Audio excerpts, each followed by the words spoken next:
श्री स्वामी समर्थ मंडळी, आपल्या आणखी एका नवीन व्हिडिओमध्ये मी मनीषा डोके सर्वांचं स्वागत करते।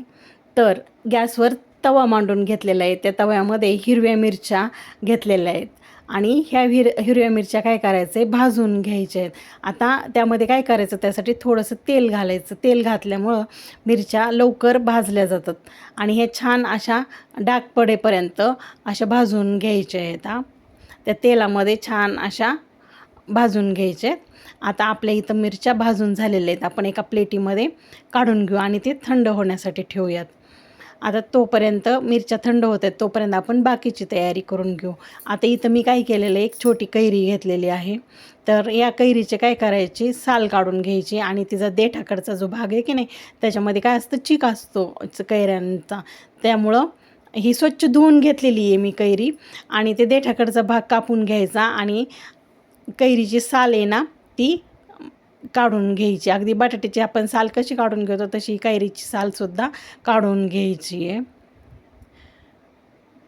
काय होतं, काही आपल्या रेसिपी ज्या असतात किंवा काही पदार्थ असे असतात ना की ते फक्त आपण सीझनलाच आपल्याला करायला मिळतात किंवा खायला मिळतात।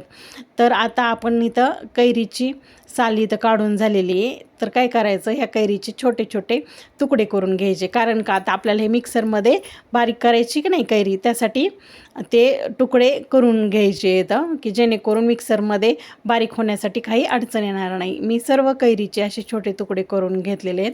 तर आता इथं मी मिक्सरचं भांडं घेतलं आहे, त्यामध्ये त्या हिरव्या मिरच्या घातल्यात की ज्या की मी छान भाजून घेतले होते तेल टाकून। त्यानंतर इथं मी शेंगदाणे घेतलेले आहेत, चांगले मुठभर शेंगदाणे येतं।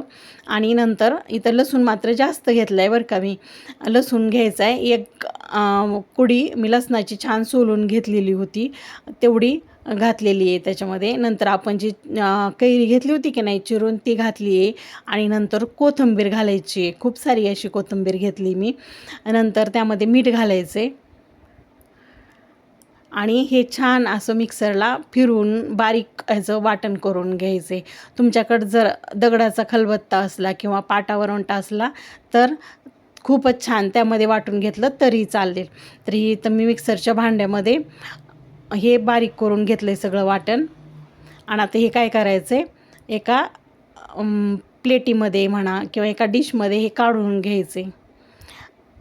आता मी इकडं काय केलं, गॅसवर तडका पॅन ठेवलेला आहे आणि त्याच्यामध्ये मी काय केले, तेल घातले आणि त्या तेलामध्ये काय करायचं, तेल छान गरम झाल्याच्या नंतर त्यामध्ये काय करायचं आहे, मोहरी घालायची आहे।